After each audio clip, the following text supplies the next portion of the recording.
नासिन headline सां ॾिठियूं अफ़सोसनाक ख़बर अवां सां शेयर कंदा हलूं। सांगड़ में चूंडको रोड ते हादसो पेश आयो आहे जंहिंमें औरत समेत 2 ॼणा फौत थिया आहिनि।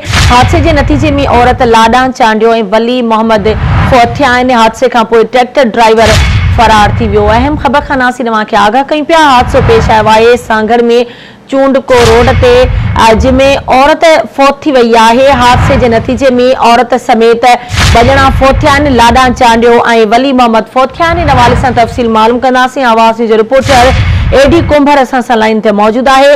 एडी, इन हादसे जे हवाले सां वधीक कहिड़ा तफ़सील आहिनि, आगाह कजो। जी बिल्कुल, मंगली थाने जी हद वाढकी लगी अफ़सोसनाक वाक़ियो पेश आयो आहे। तेज रफ्तार ट्रैक्टर ट्रॉली मोटरसाइकिल मथां चढ़ी वई, जंहिंजे नतीजे में मोटरसाइकिल ते सवार हिकु औरत लाॾा थॿे ते फौत थी वई। संदसि पुटु वलण शदीद ज़ख़्मी थी पियो, जंहिंखे मंगली पुलिस सिविल अस्पताल सांगड़ आंदो, जिते ज़ख़्मनि जा सूर न सहंदे वलण चांडियो बि फौत थी वियो। जॾहिं त ट्रैक्टर ट्रॉली ड्राइवर फरार थी वियो। रहवासियुनि मूजिबि ट्रैक्टर ट्रॉली ड्राइवर मुल्तान ॿुधायो पियो वञे, जॾहिं त पुलिस ट्रैक्टर ट्रॉली खे हिरासत में वरितो आहे।